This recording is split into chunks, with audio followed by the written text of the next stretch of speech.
नमस्कार. The simplify IASच्या या प्लॅटफॉर्मवर तुम्हा सर्वांचं मी स्वागत करतो. द सिम्प्लिफाय IASच्या वतीनं आपण महाराष्ट्र राजपत्रित गट ब व गट क परीक्षा पूर्वपरीक्षेसाठी आपण एक रिव्हिजन बॅच लॉन्च केली आहे. तर या बॅचमध्ये आपण 12 ऑक्टोबर 2025 पासून सेशन चालू केलेले आहेत. तर जे झालेले सेशन आहेत तर ते आपण रेकॉर्डेड स्वरूपात आपल्या द सिम्प्लिफाय IASच्या ॲपवर आपण दिलेले आहेत. तर जे इच्छुक आहेत तर ते ॲडमिशन घेऊन आपले जे रेकॉर्डेड बॅच आहे तर ती घेऊ शकता. तर ठीक आहे, आपण आजच्या सेशनला सुरुवात करूयात. तर आपण आज चालू घडामोडीचं पहिलं सेशन घेणार आहे.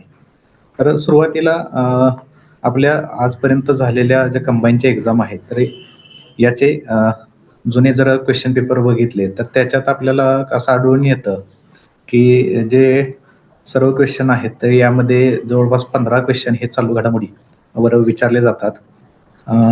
परीक्षेच्या अगोदर जवळपास 1 वर्षात ज्या ज्या महत्त्वाच्या गोष्टी घडलेल्या आहेत तर त्यावर हे प्रश्न विचारले जातात. साधारणतः आपण क्वेश्चन पेपरचं ॲनालिसिस केलं तर बऱ्यापैकी वन लाईनर म्हणजे जास्त कॉम्प्लिकेटेड प्रश्न या चालू घडामोडी या सेक्शनवर विचारलेले नाहीत. तर खूप सोप्या गोष्टी फक्त ज्या महत्त्वाच्या गोष्टी आहेत ह्या तुमच्या नजरेखालून जायला पाहिजेत आणि त्या दृष्टीनं आपण थोडंसं तुमची सर्व विषयाची रिव्हिजन व्हावी. तर ह्या दृष्टीनं आपलं हे सेशन आपण ठेवलेलं आहे. तर आपण आजच्या सेशनला चालू करूयात. तर सेशनमध्ये जी पहिली घटना आहे तर हे उदयनिधी स्टॅलिन तमिळनाडूचे नवे मुख्यमंत्री म्हणून यांची निवड करण्यात आली. तर ही निवड सप्टेंबर 2024 मध्ये करण्यात आलेली आहे. या घटनेचं महत्त्व का आहे तर तमिळनाडूचे सूत्रे दुसऱ्यांदा पिता पुत्राकडे गेलेले आहेत.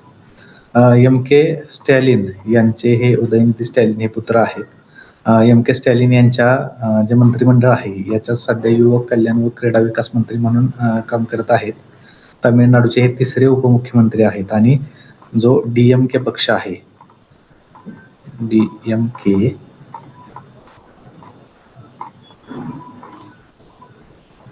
ह्या DMK पक्षाचे आहेत हे. तर आता ह्याच्यात बघायला गेलं तर जे MK स्टॅलिन आहेत तर यांचे पुत्र हे उदयनिधी स्टॅलिन आहेत आणि MK स्टॅलिन यांचे पिता M करुणानिधी आहेत. तर या M करुणानिधी ज्यावेळेस मुख्यमंत्री होते त्यावेळेस त्यांच्याच मंत्रिमंडळात MK स्टॅलिन हे उपमुख्यमंत्री होते आणि आता MK स्टॅलिन यांच्या मंत्रिमंडळात उदयनिधी स्टॅलिन हे उपमुख्यमंत्री म्हणून आता काम करत आहेत. ठीक आहे, तर हे एक महत्त्वाची बातमी होती. यानंतर मागच्या वर्षी 8 ऑक्टोबर 2024 रोजी हरियाणा आणि जम्मू त्याचे निकाल लागले होते. विधानसभेच्या निवडणुकीत हरियाणामध्ये एकूण 90 जागापैकी 48 जागा ह्या भाजपने जिंकल्या. तर काँग्रेसनं 37 जागापर्यंत मजल मारली होती. भाजपने हरियाणात विजयाची हॅट्रिक केलेली आहे. ठीक आहे, तर याचबरोबर हरियाणात नायब सिंह सैनी यांचे मुख्यमंत्री म्हणून फेरनिवड झालेली आहे.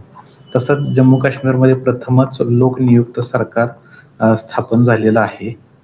मग तब्बल 10 वर्षाच्या खंडांतर विधानसभा निवडणुकीला सामोरे गेलेले जम्मू काश्मीरमध्ये नॅशनल कॉन्फरन्स काँग्रेस आघाडीला कौल दिलेला आहे. तर याच्यात बघा ह्या आघाडीने विधानसभेत 90 पैकी 49 जागा जिंकल्या तर भाजपला 29 जागावर समाधान मानावं लागलं होतं. स्पष्ट बहुमत मिळाल्याने सरकार स्थापनेचा मार्ग त्यांचा सुकर झालेला आहे आणि नॅशनल कॉन्फरन्सचे जे उपाध्यक्ष आहेत उमर अब्दुल्ला तर यांच्या गळ्यात मुख्यमंत्र्याची माळ पडलेली आहे. ठीक आहे, तर अशा पद्धतीने जम्मू काश्मीरमध्ये प्रथमच लोकनियुक्त सरकार लाभणार आहे. ठीक आहे, तर ही एक महत्त्वाची घटना होती. यानंतर मागच्या वर्षीच बघा महाराष्ट्र विधानसभेच्या निवडणुका झाल्या. तर 20 नोव्हेंबर 2024 रोजी निवडणूक झाली. 23 नोव्हेंबर 2024 रोजी मतमोजणी झाली आणि निकाल लागला. तर याच्यात महत्त्वाचं काय तर मतदानाची टक्केवारी 66.05% होती. सर्वाधिक मतदान हे करवीरमध्ये झालं. करवीर कोल्हापूरमध्ये आहे आणि सर्वात कमी मतदान हे कुलाबामध्ये झालं. करवीरमध्ये किती झालं? जवळपास 85% च्या आसपास झालं आणि कुलाबामध्ये 44.44% मतदान हे झालेलं आहे. त्यानंतर या विधानसभेच्या निवडणुकीत सर्वाधिक मताधिक्यानं विजयी झालेले आमदार हे शिवेंद्रराजे भोसले साताऱ्यामधून निवडणूक त्यांनी लढवली होती. तर यांना जवळपास मताधिक्य किती होतं तर 1,42,124 एवढं मताधिक्य होतं. त्यानंतर परळीतून धनंजय मुंडे, बारामतीतून अजित पवार, त्यानंतर कोपरी पाचपाखाडीमधून एकनाथ शिंदे आणि कोथरूडमधून चंद्रकांत पवार.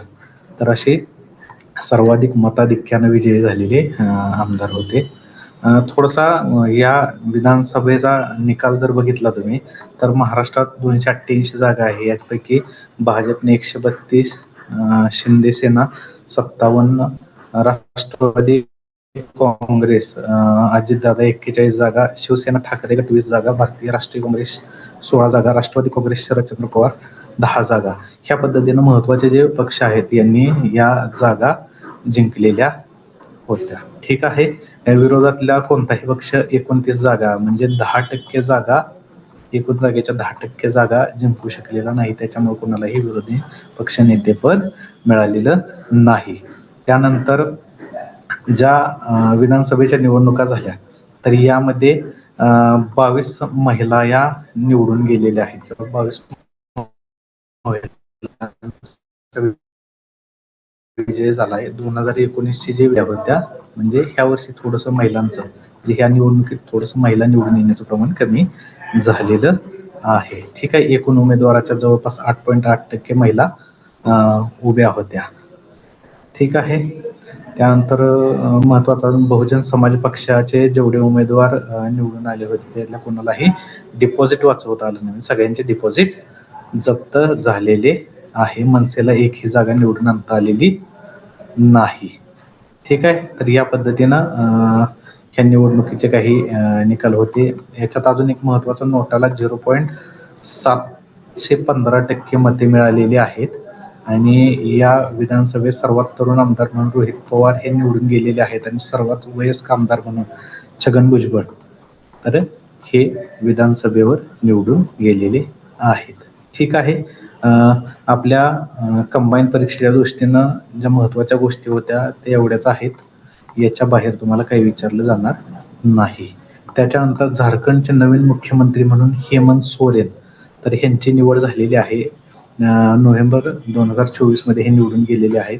हे झारखंडचे 6वी विधानसभा निवडणूक होती. झारखंडचे हे 14वे मुख्यमंत्री आणि ते स्वतः 4थ्यांदा मुख्यमंत्री म्हणून निवडून गेलेले आहेत.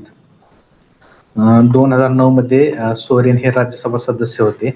त्यानंतर ज्यावेळेस सर्वात पहिल्यांदा मुख्यमंत्री म्हणून झारखंडचे मुख्यमंत्री म्हणून हेमंत सोरेन यांची निवड झाली होती तर त्यावेळेस ते सर्वात तरुण मुख्यमंत्री म्हणून ते निवडून गेले होते. ठीक आहे.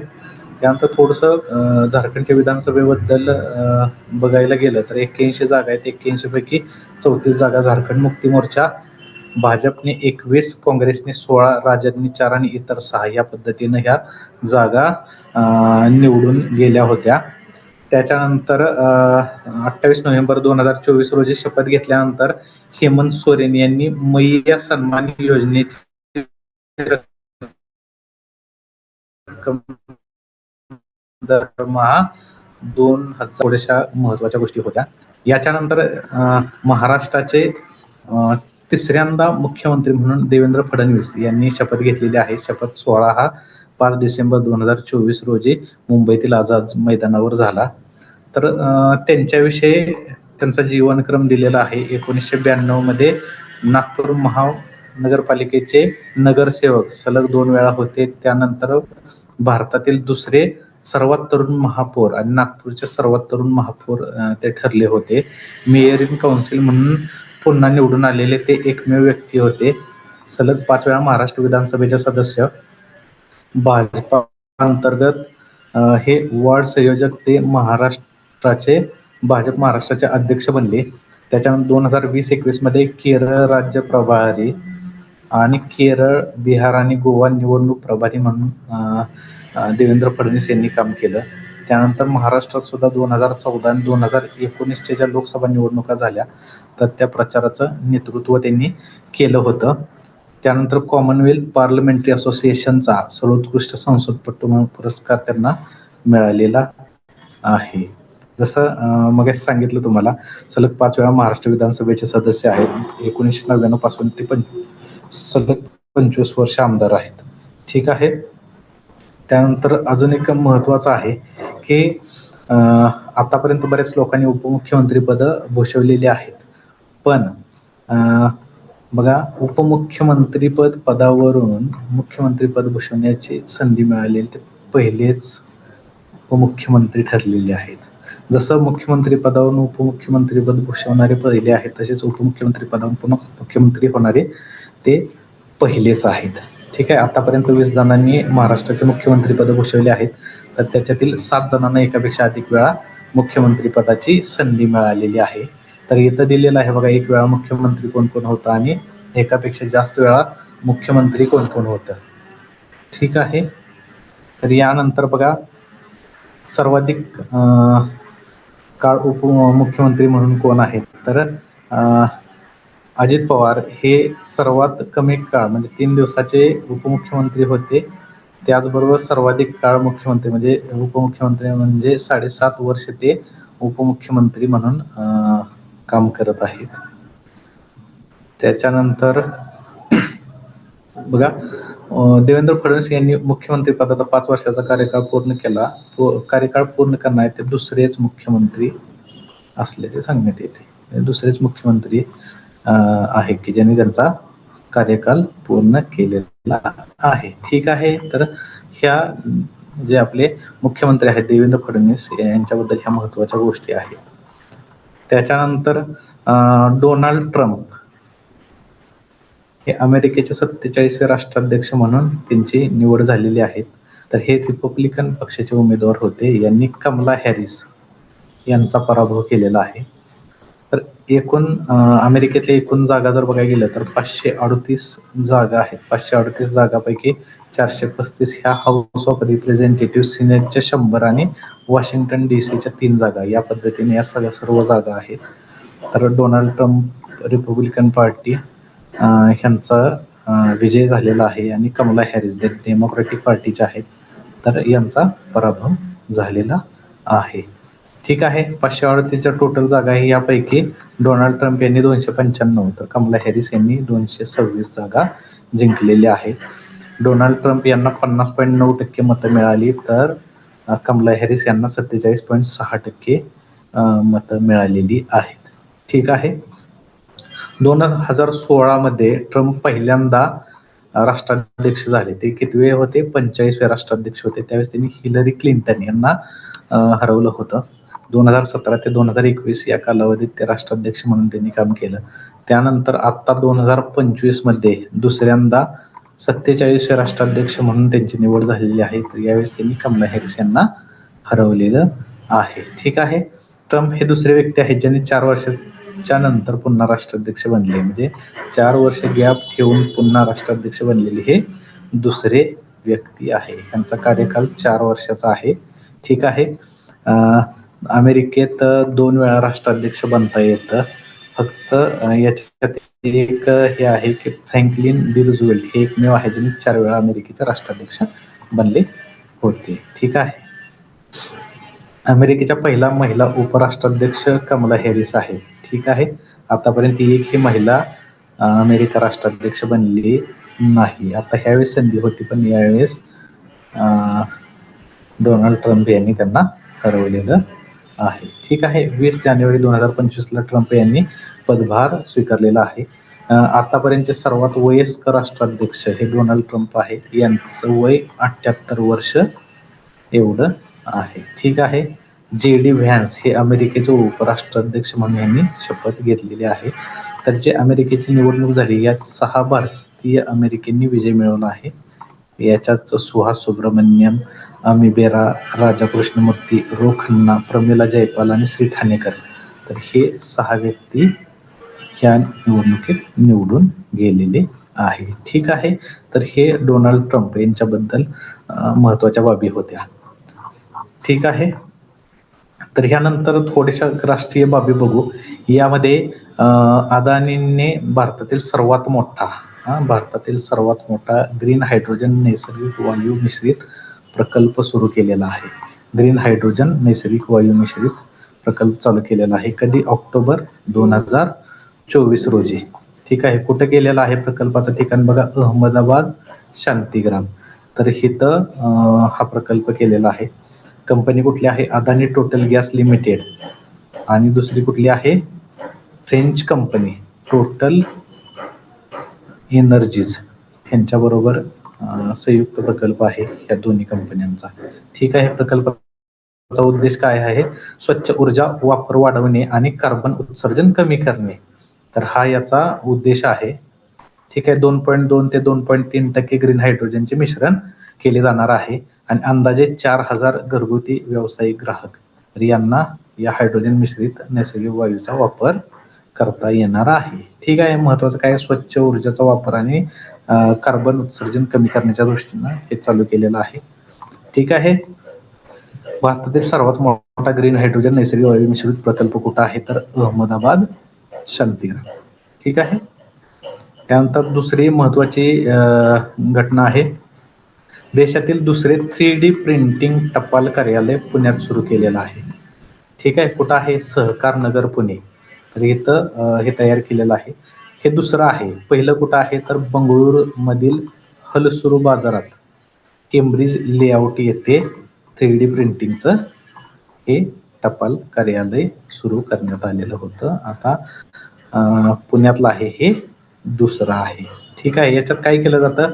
रोबोटिक प्रिंटरच्या मदतीने कॉन्क्रीटचे थर रचले जातात. एक मोठा रोबोटिक प्रिंटरद्वारे हे काम होते. त्यामुळे कामगार लागत नाहीत आणि काम लगेच होतं. ठीक आहे. बघा, हे कार्यालय बंगळुरूमधलं कार्यालय आहे हे 26 लाखामध्ये तयार झालेलं आहे. म्हणजे पारंपरिक बांधकामाच्या तुलनेनं 30 ते 40% खर्च याचा कमी झालेला आहे. ठीक आहे. हे महत्वाचं आहे. ठीक आहे. देशातलं पहिलं 3D प्रिंटिंग टपाल म्हणलं तर ते बंगळुरूमध्ये आहे आणि दुसरं कुठं आहे? पुण्यात आहे. ठीक आहे. हे महत्वाचं आहे. तर दुसरं आहे बघा, आहे कशाला? पश्मिना लोकरला. ठीक आहे. GIचा दर्जा देण्यात आलेला आहे. 2019ला जम्मू काश्मीर पुनर्रचना कायद्यान्वये जम्मू काश्मीर आणि लडाख हे 2 केंद्रशासित प्रदेश स्थापन झालेले आहेत. तर त्यातल्या लडाखमधल्या पश्मिना लोकरला GI मिळालेला आहे. ठीक आहे. आता हे GI कशामध्ये दिलं जातं? तर वस्तूचे भौगोलिक संकेत म्हणजे नोंदणी आणि संरक्षण कायदा 1999 नुसार GI टॅग दिले जातात. तर पहिला GI टॅग 2004ला दार्जिलिंगच्या चहाला मिळाला होता. हा GI टॅग आहे 10 वर्षाच्या कालावधीसाठी वैध असतो. 10 वर्षानंतर त्याचं नूतनीकरण केलं जातं. हेडक्वार्टर चेन्नईला आहे. ठीक आहे. सर्वात जास्त GI टॅग उत्तर प्रदेशमध्ये आहेत. किती आहेत? 71. उत्तर प्रदेशमध्ये 71 GI टॅग आहेत. ठीक आहे. हे महत्वाचं आहे. त्याच्यानंतर पुढची घटना, पुण्यातील शेतकऱ्यांनी म्हणजे पुण्यातील पुरंदर हायलँड फार्मर प्रोड्युसर कंपनीनं काय केलं? तर जगातील पहिला अंजिराचा ज्यूस तयार केलाय. कुठला? अंजिराचा ज्यूस तयार केलेला आहे. तर हे कंपनी बघा 2021 रोजी ह्या कंपनीची स्थापना करण्यात आलेली होती. तर ह्या कंपनीनं जे अंजिराचा ज्यूस बनवलेला आहे, तर या ज्यूसमध्ये 50% पेक्षा जास्त फळाचे प्रमाण आहे. कुठलीच कृत्रिम रंग, वास, रिफाइंड शुगरचा वापर केलेला नाही. ठीक आहे. तर हे एक महत्वाचं आहे. जगातील पहिला अंजिराचा ज्यूस कुठं? पुण्यात. पुण्यातील फार्मर प्रोड्युसर कंपनीने तयार केलेला आहे. ठीक आहे. ॲनिमल सेन्ससमध्ये पहिल्यांदाच ॲपचा वापर होणार आहे. ठीक आहे. तर 21वी पशुगणना आहे. 21वी पशुगणनात आपण ॲपचा वापर करण्यात येणार आहे. 25 ऑक्टोबर 2024 रोजी पशुसंवर्धन मंत्र्यांचा प्रारंभ झालेला आहे. त्यानंतर या मोबाईल ॲपमध्ये जवळपास 219 पशुधनाच्या जातीची गणना केली जाणार आहे. प्राण्यांची वर्गवारी प्रकाराच्या जात संदर्भात छायाचित्रासह माहिती ॲपमध्ये दिसणार आहे. ठीक आहे. तर हे महत्वाचं आहे. ॲपद्वारे पशुगणना 219 प्रकारच्या पशुधनाच्या जातीची गणना करण्यात येणार आहे. त्यानंतर भारताची पहिली पशुगणना 1919 ते 1920 मध्ये झालेली होती. ठीक आहे. आतापर्यंत 20 झालेली आहे. आता ही 21वी चालू केलेली आहे. ठीक आहे. पुढची एक न्यूज आहे पंबन पुलाची. आता बघा, हा पंबन पूल आहे, हा रामेश्वरम बेटाला मुख्य भूभागाशी जोडतो. ठीक आहे. रामेश्वरम बेटाला मुख्य भूभागाशी जोडतो. तर जुना पूल होता, पण जुना पूल खराब झाल्यामुळं हा नवीन पूल बांधलेला आहे. तर या पुलाची वैशिष्ट्य काय आहे बघा, हा भारतातील पहिला उभ्या लिफ्टचा सागरी पूल आहे, जो जहाजांना जाण्यासाठी उघडला जाऊ शकतो. ठीक आहे. हा असा पूल आहे, ह्या पुलावरून रेल्वे जाईल, पण ज्यावेळेस जहाजं येतील तर त्यावेळेस हा उभा ओपन होतो. ठीक आहे. उभा लिफ्ट होतो, जेणेकरून इथून खालून जहाजांना जाता येईल. ठीक आहे. बघा, जुन्या पुलाला गंज आणि इतर समस्यामुळे तो बंद करण्यात आला होता. त्यामुळे हा नवीन पंबन पूल बांधण्यात आलेला आहे. वैशिष्ट्य बघा, ह्या वैशिष्ट्यामध्ये उभ्या लिफ्टचा, भारतातील पहिला उभ्या लिफ्टचा सागरी पूल आहे. त्यानंतर जो जुना पूल होता, तर 1914 मध्ये तो बांधला होता, पण गंज लागल्यामुळे 2022 मध्ये तो बंद करण्यात आला होता. ज्यावेळेस तो बंद केला, तर त्यावेळेस त्याच्यावरून जाणारे ह्याचं प्रमाण किती होतं किंवा त्याचं स्पीड किती होतं, तर वरून जाणारे जे वाहतुकीची मर्यादा होती ती 10 किलोमीटर प्रति तास एवढ्या वेगाने वाहतूक होत होती. ठीक आहे. तर आता जो नवीन पूल आहे याचं 2025 एप्रिल 2025 मध्ये उद्घाटन झालं. ह्याची उंची बघा 41 फूट उंचीवर आहे आणि जहाजांना जाण्यासाठी 72 फूटपर्यंत उघडतो. ठीक आहे. 41 फूट उंची आहे, पण जहाज येतील त्यावेळेस तो उभा ओपन होऊन 72 फुटापर्यंत उघडतो. खर्च 535 कोटी रुपये खर्च झालेला आहे आणि याच्यात वेग मर्यादा 80 किलोमीटरच्या वेगाने ते जाऊ शकतो. ठीक आहे. वजन 550 आणि रुंदी 16 मीटर आहे आणि या पुलाची लांबी 2.07 किलोमीटर एवढी लांबी आहे. तर हे पंबन पूल, तर हा काय करतो, मुख्य भूमीला रामेश्वरम बेटाला जोडतो. ठीक आहे. पुढची एक घटना आहे 2 सप्टेंबर 2024 रोजी सर्वोच्च न्यायालयाच्या ध्वजाचं अनावरण करण्यात आलं. कुठं करण्यात आलं? नवी दिल्ली येथे आयोजित जिल्हा न्यायपालिकेच्या राष्ट्रीय परिषदेत करण्यात आलं. तर त्यावेळेस सर्वोच्च न्यायालयाच्या स्थापनेचा 75वा वर्धापन दिन होता. तर त्या दिवशी याचं अनावरण करण्यात आलं. ठीक आहे. ध्वजात काय काय आहे? अशोक चक्र आहे. ठीक आहे. अशोक चक्र आहे. त्याच्यानंतर सर्वोच्च न्यायालयाची इमारत आहे. सर्वोच्च न्यायालयाची इमारत आहे. ठीक आहे. आणि भारतीय राज्यघटनेचे पुस्तक आहे. ठीक आहे. काय काय आहे? अशोक चक्र आहे, त्यानंतर सर्वोच्च न्यायालयाची इमारत आहे आणि भारतीय राज्यघटनेचे पुस्तक आहे. तर या पद्धतीनं ध्वजातील घटक आहेत. ठीक आहे. तर ह्या ध्वजाची आणि बोध चिन्हाची संकल्पना आणि रचना कोणी केली? तर नवी दिल्लीतील national institute of fashion technology, तर यांनी या ध्वजाची निर्मिती केलेली आहे. हा ध्वज निळ्या रंगाचा आहे आणि या ध्वजावर काय लिहिलेलं आहे? यतो धर्मस्ततो जय. हा महाभारतातील संस्कृत श्लोक लिहिलेला आहे. याचा अर्थ जिथे धर्म आहे तिथे विजय आहे. ठीक आहे. हे ह्या फ्लॅगवर लिहिलेलं आहे. त्यानंतर अशोक चक्र आहे, जसं आपण ह्या पद्धतीनं सांगितलं. तर अशा पद्धतीनं सर्वोच्च न्यायालयाच्या ध्वजाचे अनावरण 2 सप्टेंबर 2024 रोजी झालेलं आहे आणि ध्वजात काय काय आहे हे महत्वाचं लक्षात ठेवा. त्याच्यानंतर 16 ऑक्टोबर 2024 रोजी काय करण्यात आलं? तर न्यायदेवतेच्या डोळ्यावरील पट्टी काढली आणि हातात तलवारीऐवजी संविधान देण्यात आलं. ठीक आहे. ही आपली जुनी मूर्ती आहे आणि ही नवीन मूर्ती आहे. ठीक आहे. तलवार आणि डोळ्यावरची पट्टी काढण्यात आलेली आहे. ठीक आहे. तलवारीऐवजी संविधान देण्यात आलेलं आहे. ठीक आहे. तर ही जुनी जी प्रतिमा होती, ही प्रतिमा प्राचीन देवी वेशभूषा ह्याची दाखवली गेलेली आहे. तर ही जी वेशभूषा किंवा हे स्ट्रक्चर आहे, हे युनानमधून ब्रिटनमध्ये आणि ब्रिटिशाद्वारे भारतात पोहोचलं होतं. तर ती जुनी मूर्ती आपल्यापर्यंत तशी पोहोचली होती. नव्या मूर्तीत काय केलेलं आहे, तर ते तुम्हाला सांगितलंय. आता बघा, या प्रतिमेला भारतातील वेशभूषा, डोक्यावर सुंदर मुकुट, कपाळावर टिकली, कानात आणि गळ्यात पारंपरिक आभूषणे सुद्धा दाखवली गेलेली आहेत. ठीक आहे.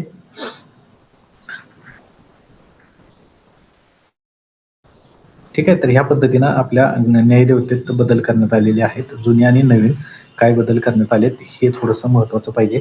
डोक्यावर डोळ्यावरील पट्टी काढली. पारंपरिक दृष्ट्या न्यायदेवतेच्या डोळ्यावर पट्टी असते, जे सर्वसामान्यावर निष्पक्षपणे न्याय देण्याचे प्रतीक आहे. काय?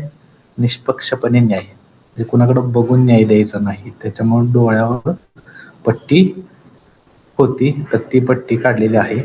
आता तलवारीऐवजी संविधान. ठीक आहे. न्यायदेवतेच्या एका हातात तराजू आहे, जो समान न्याय, तराजू म्हणजे काय, समान न्याय देण्याचे प्रतीक आहे, आणि दुसऱ्या हातात तलवारीऐवजी संविधान देण्यात आलेले आहे. ठीक आहे.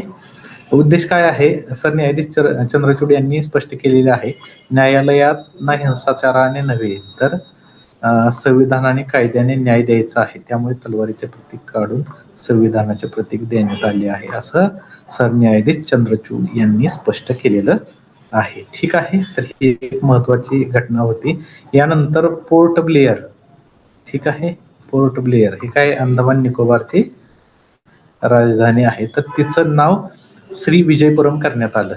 काय करण्यात आलं? श्री विजयपुरम करण्यात आलेलं आहे. ठीक आहे. अमित शहा यांनी 13 सप्टेंबर 2024 रोजी हे नामकरणाची घोषणा केली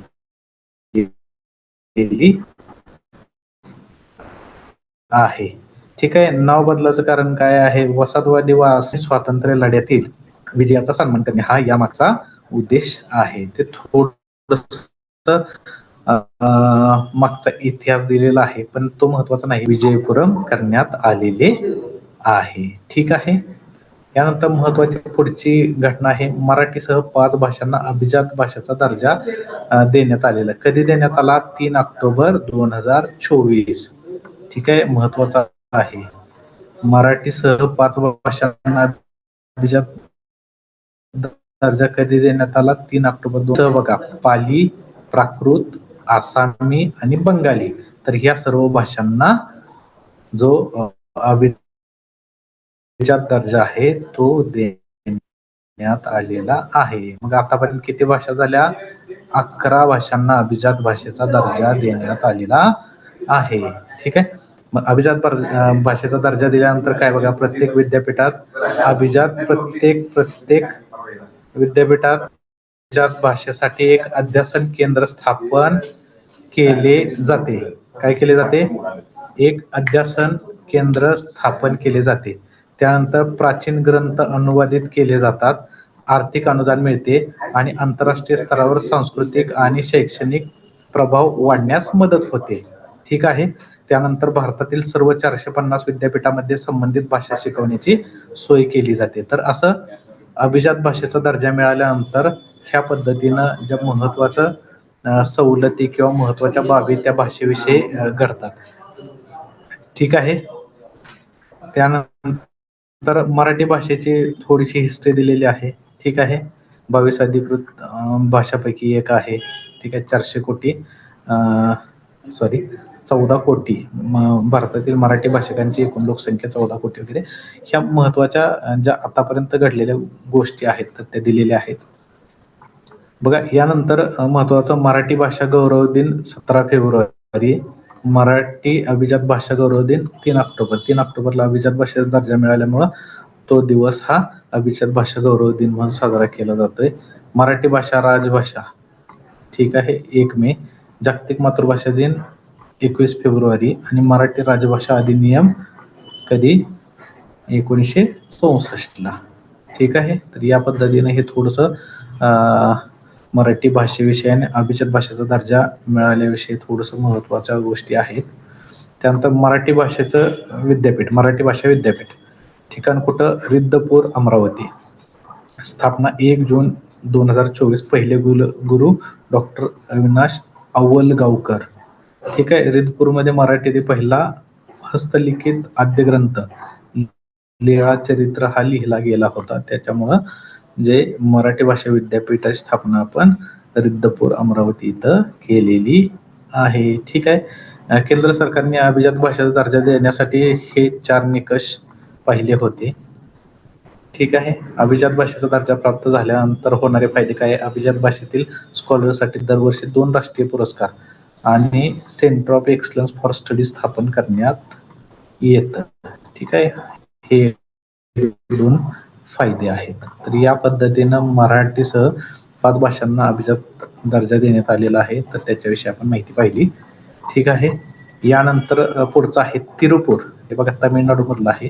हे देशातील पहिलं रासायनिक कचरामुक्त औद्योगिक क्षेत्र झालेले आहे. ठीक आहे. तर बघा इथं काय केलं गेलंय, कारखान्यातून रासायनिक कचऱ्याची विल्हेवाट लावण्यासाठी पुढाकार घेण्यात आला आणि 2017 मध्ये 720 कारखान्यावर घातलेली बंदी आणि त्यानंतर उद्योग आणि कचरा व्यवस्थापनासाठी उचललेले पाऊल हे यांना मिळालेले यशाच्या मागची कारणं आहेत.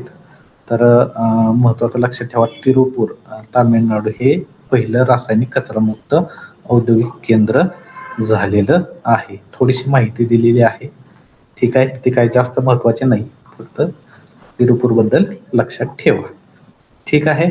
यानंतर पुढचं पुरस्कार, आता महत्वाचा परीक्षेसाठी विचारले जाणारे नोबेल पुरस्कार. आता बघा 2025 मधले आपण पुरस्कार बघू. वैद्यकशास्त्र याच्यातील बघा प्राध्यापक शिमोन साकागुची, प्राध्यापक मेरी ब्रुनको, प्राध्यापक फ्रेड रॅम्सडेल. तर ह्या तिघांना वैद्यकशास्त्रातलं नोबेल मिळालेलं आहे, म्हणजे जाहीर झालेलं आहे. कशासाठी? शरीराच्या प्रतिकारक शक्तीची योग्य दिशा ठरवणाऱ्या पेरिफेरल इम्युन टॉलरन्स या यंत्रणेशी संबंधित त्यांच्या संशोधनाला हे पारितोषिक देण्यात आलेलं आहे किंवा हा पुरस्कार देण्यात आलेला आहे. ठीक आहे. यानंतर भौतिकशास्त्र. ठीक आहे. फिजिक्स. तर ह्याच्यात कोणाला? जॉन क्लार्क, मिशेल डेओरेट आणि जॉन मार्टिनिस. क्लार्क, डेओरेट आणि मार्टिनिस. तर यांना कशाबद्दल देण्यात आलं? तर इलेक्ट्रिकल सर्किट्समध्ये क्वांटम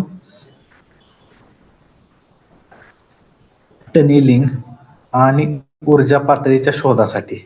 ठीक आहे. भौतिकशास्त्रातील हे पारितोषिक देण्यात आले आहे. त्यानंतर रसायनशास्त्र. रसायनशास्त्रामध्ये बघा सुसुमो केतागावा, रिचर्ड रॉबसन आणि ओमरियन यागी. ठीक आहे. या तिघांना रसायनशास्त्रातलं नोबेल देण्यात आलेलं आहे. कशासाठी? मेटल ऑर्गॅनिक फ्रेमवर्क्स म्हणजे MOFs अर्थात धातू सेंद्रिय चौकटीच्या विकासासाठी दिलेल्या योगदानासाठी. म्हणजे याच्यात MOFs मध्ये केलेल्या कामासाठी रसायनशास्त्राचं नोबेल यांना देण्यात आलेलं आहे. यानंतर साहित्याचं नोबेल हे हंगेरियन लेखक आहेत. काय नाव त्यांचं? लाजस्तो क्रास्नाहोर्काई.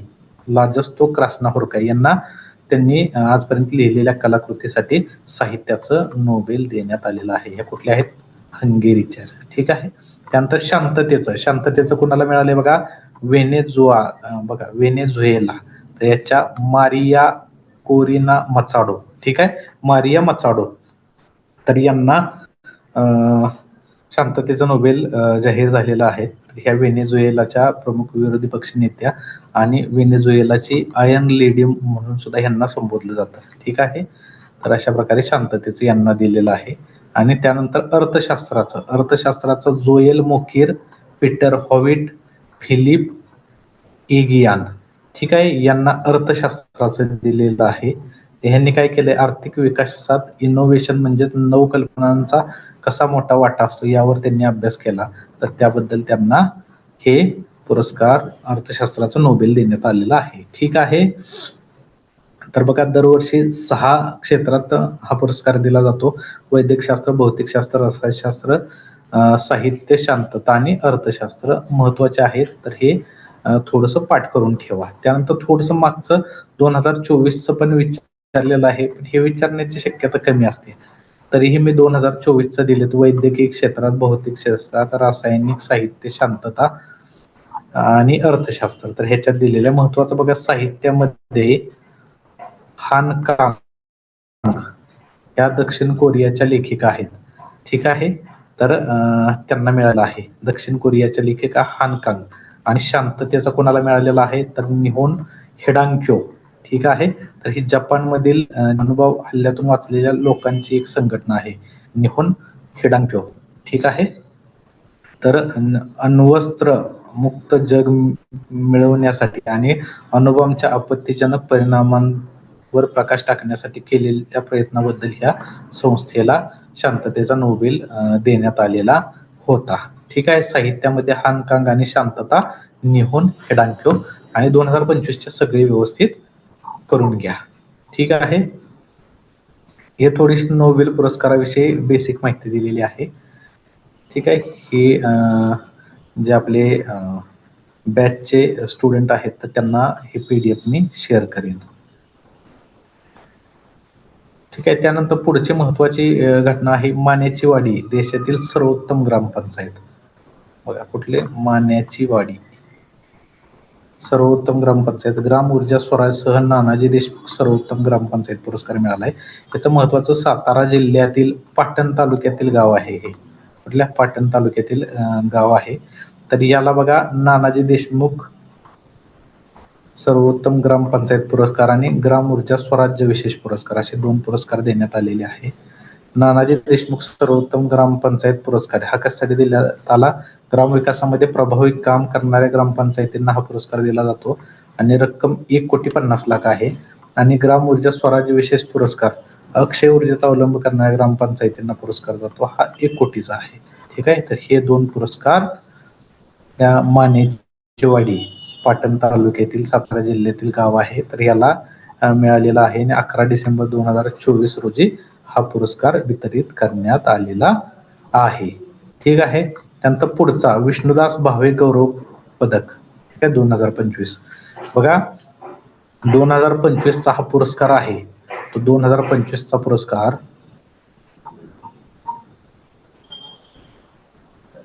अभिनेत्री नीना कुलकर्णी तर यांना देण्यात आलेला आहे. कुणाला देण्यात आलेला आहे? नीना कुलकर्णी. 2024 चा सुहासिनी तथा सुहास जोशी यांना 2024 चा पुरस्कार देण्यात आलेला आहे. ठीक आहे. तर हा पुरस्कार बघा अखिल महाराष्ट्र नाट्य विद्यामंदिर समिती सांगली यांच्याकडून देण्यात येतो. गौरव पदक 25,000 रुपये स्मृतिचिन्ह. तर या पद्धतीनं या पुरस्काराचं स्वरूप आहे. 2023 ला प्रशांत दामले ठीक आहे तर यांना मिळाला होता. 2024 चा सुहास जोशी यांना देण्यात आलेला होता. 2025 चा जो पुरस्कार आहे हा 58वा पुरस्कार होता किंवा 58वा 5 नोव्हेंबर रंगभूमी दिनी हा पुरस्कार सांगली येथे प्रदान करण्यात येत असतो. ठीक आहे. थोडस हे नीना कुलकर्णी यांच्याबद्दल माहिती दिलेली आहे. ठीक आहे. आपल्याला माहिती आहे त्या ज्येष्ठ अभिनेत्री आहेत आणि त्यांना मिळालेले हे पुरस्कार दिलेले आहेत. पण आपल्यासाठी महत्वाचा आहे विष्णुदास भावे गौरव पुरस्कार 2025 नीना कुलकर्णी. ठीक आहे. 24 सुहासिनी तथा सुहास जोशी आणि 2023 चा प्रशांत दामले. ठीक आहे. ह्या गोष्टी महत्वाच्या लक्षात ठेवा. त्याच्यानंतर मराठीतील दुडिया ला क्रॉसवर्ड बुक पुरस्कार मिळालेला आहे. कुठला? दुडिया. ठीक आहे. दुडिया ही कादंबरी विश्वास पाटील यांची आहे. ठीक आहे. कुणाचे? विश्वास पाटील यांची दुडिया ही कादंबरी आहे. खान यांनी काय केलेलं आहे तर या तर महत्वाचं आहे क्रॉसवर्ड बुक अवॉर्ड दुडिया ह्या पुस्तकाला मिळालाय. विश्वास पाटील हे त्याचे लेखक आहेत. ठीक आहे. पुस्तकाचा विषय काय आहे? ज्यावेळेस विश्वास पाटील छत्तीसगड मधील एका नागरी सेवकाचा निवडणूक निरीक्षक म्हणून काम करण्याचा अनुभव विश्वास पाटील यांनी आपल्या पुस्तकात अनुभव शेअर केलेला आहे किंवा लिहिलेला आहे. या पुस्तकात छत्तीसगडमधील नक्षलवादाच्या पार्श्वभूमीवर आधारित एका गरीब आणि निरागस मुलीची कहाणीचं वर्णन केलेलं आहे. ठीक आहे. बघा पुरस्काराची घोषणा 2024 मध्ये झालेली आहे. बरोबर. देशातील 23 भाषांमधील साहित्य कृतीमधून 10 पुस्तकाची निवड केली जाते. तर त्या पुस्तकातून ह्या पुस्तकाची निवड करण्यात आली आहे. हा पुरस्कार 1998 पासून दिला जातो. ठीक आहे.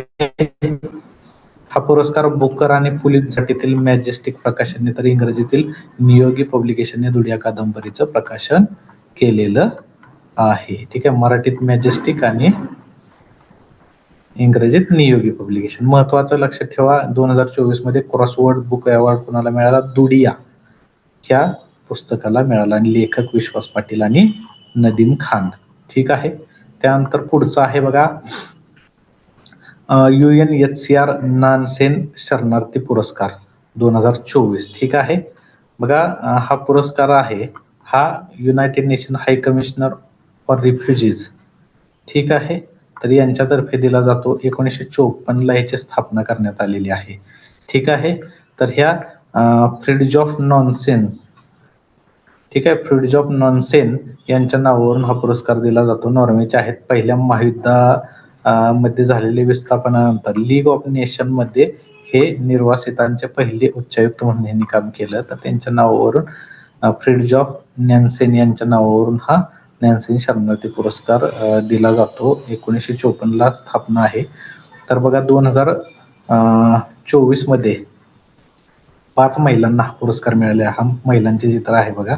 5 महिलांना देण्यात आला आणि याच्यात बघा ह्याचं स्वरूप कसं असते किंवा कुणाला दिला जातो बघा. नॅन्सेन शरणार्थी पुरस्कार हा व्यक्ती, गट आणि संस्थांना निर्वासित, विस्थापित आणि राज्यहीन लोकांना मदत करण्यासाठी केलेल्या उत्कृष्ट कार्यासाठी दिला जातो. ठीक आहे. 5 महिला कोण कोण आहेत बघा. सिस्टर रोसिता मलिनी ह्या ब्राझीलमधील नन वकील सामाजिक कार्यकर्ते आहेत. कुठल्या? मिलेसी, सिस्टर रोसिता मिलेसी. त्याच्यानंतर दुसरी मैमोनाबा आफ्रिका, नाडा फडोळ सुदान, दीप्ती गुरुंग नेपाळ आणि जिन दाऊद हे सिरियन आहेत. तर ह्या 5 महिलांना हा UNHCR नॅन्सेन शरणार्थी पुरस्कार 2024 देण्यात आलेला आहे. ठीक आहे. त्यानंतर 2024 मधल्या ज्या महत्वाच्या योजना आहेत तर याच्यात बघा पंतप्रधान सूर्यघर योजना. ठीक आहे. तर मोफत वीज योजनेअंतर्गत छतावरील ऊर्जा सौर ऊर्जेच्या स्थापित क्षमतेमध्ये गुजरात राज्य देशात आघाडीवर. ठीक आहे. तर सौर ऊर्जेत आघाडीवर कोण आहे? गुजरात आहे, त्यानंतर महाराष्ट्र आहे, त्यानंतर राजस्थान आहे. ठीक आहे. पंतप्रधान सूर्यघर मोफत बिजली योजना ही योजना 15 फेब्रुवारी 2024 रोजी सुरू करण्यात आली. पंतप्रधान सूर्यघर मुक्त बिजली योजना ही योजना 15 फेब्रुवारी 2024 रोजी सुरुवात झाली. याची उद्देश काय आहे? भारतातील घरांना मोफत वीज पुरवणे, कार्बन उत्सर्जन कमी करणे, अक्षय ऊर्जेचा वाढीव वापर करणे. ठीक आहे. 300 युनिट मोफत वीज याचे अनुदान दिले जाणार आहे. अनुदान बघा कसं कसं आहे ते. 2 किलोवॅट पर्यंत अनुदान, 30 ते 60 हजारापर्यंत. ठीक आहे. 1 ते 2 किलोवॅट पर्यंत, 2 ते 3 किलोवॅट पर्यंत 78 हजारापर्यंत आणि 3 किलोवॅटला 78,000 रुपये. ठीक आहे. मॅक्झिमम आपल्याला 78,000, मिनिमम 30,000 रुपये, मॅक्झिमम 78,000 रुपये आपल्याला अनुदान यामध्ये मिळत असते. ठीक आहे. हे महत्वाचं आहे. पंतप्रधान सूर्यघर मुक्त बिजली योजना. यानंतर आपल्याला माहिती आहे मुख्यमंत्री माझी लाडकी बहीण योजना ही जुलै 2024 मध्ये महिलांसाठी सुरू करण्यात आलेली होती. यामध्ये बघा 21 ते 65 गटातील महिलांना याचा लाभ झालेला आहे. वार्षिक उत्पन्न 2.50 लाखापेक्षा जास्त नसावं हा निकष आहे. त्यानंतर पिवळी अथवा केशरी शिधापत्रिका धारक असल्यास उत्पन्न प्रमाणपत्राची आवश्यकता नसते. ठीक आहे. पण पांढरा असेल तर त्याला वार्षिक उत्पन्नाची आवश्यकता किंवा प्रमाणपत्र असणं गरजेचं आहे. ठीक आहे. हे महत्वाच्या बाबी आहेत. कोणकोणत्या गोष्टी असाव्यात किंवा कोणकोणत्या गोष्टी नसाव्यात हे निकष आहे. तर ह्या योजनेत दरमहा किती रुपये मिळतात महिलांना? 1500 रुपये मिळत असतात. तर अशी ही मुख्यमंत्री माझी लाडकी बहीण योजना शासनानं जुलै 2024 मध्ये चालू केलेली आहे. ठीक आहे. थोडंसं विज्ञान तंत्रज्ञान मध्ये बघू. Crew 9 mission. आपल्याला माहिती आहे सुनीता विल्यम्स आणि बुच विल्मोर तर हे अंतराळवीर आंतरराष्ट्रीय अंतराळ स्थानकात होते. तर त्यांना परत आणण्यासाठी हे क्रू 9 मिशन होतं. तर हे मिशन आहे स्पेसएक्स आणि नासा. तर ह्या दोन्ही संस्थांनी मिळून हे मिशन लॉन्च केलं होतं. 18 सप्टेंबर 2024 रोजी हे मिशन लॉन्च झालं. ठीक आहे. कुठून लॉन्च झालं? तर फ्लोरिडा, अमेरिका इथून लॉन्च झालं होतं. तर या स्पेसएक्सचा ड्रॅगन फ्रीडम, ठीक आहे, नावाचं अंतराळयान वापरलं होतं.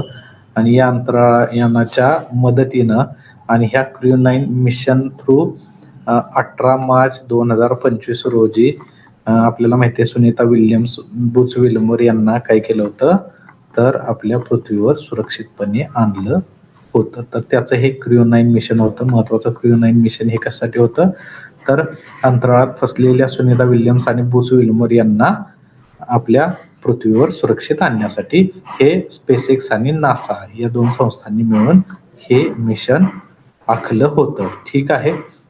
आता हे सराव आहेत काजिंद युद्धाभ्यास कोण, भारत आणि कझाकिस्तान.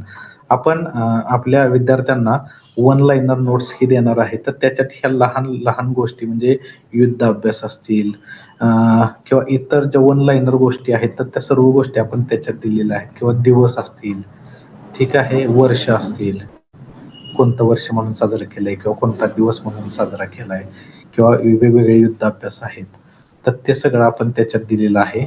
तर काजिंद युद्धाभ्यास हा भारत आणि कझाकिस्तानच्या दरम्यान होता. ठीक आहे. त्यानंतर IBSMAR,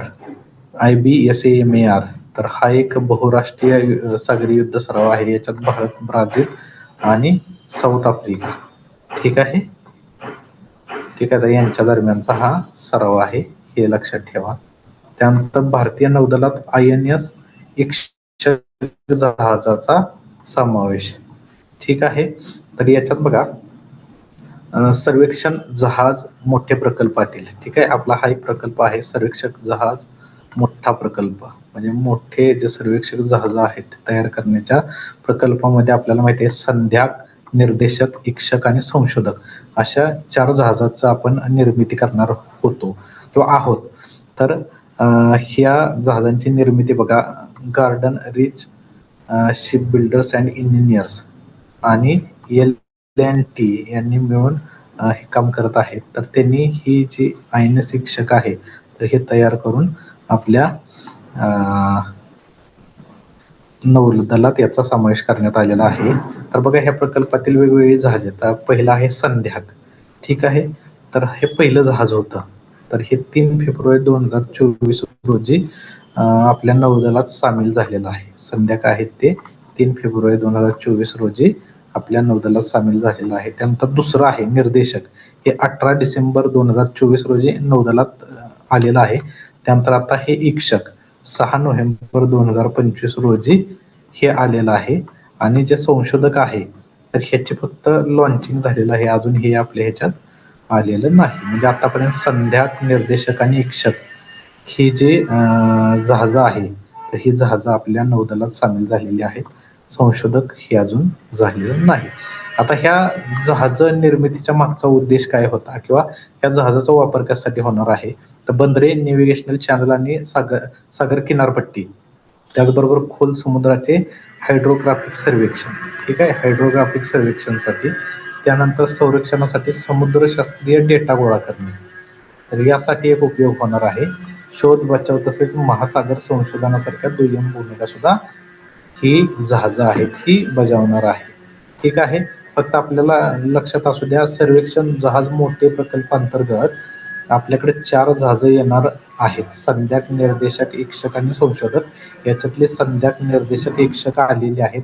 संशोधकाचं लॉन्चिंग झालेलं आहे, अजून आपल्या नौदलात सामील झालेलं नाही. ठीक आहे. तर ह्या महत्वाच्या बाबी होत्या.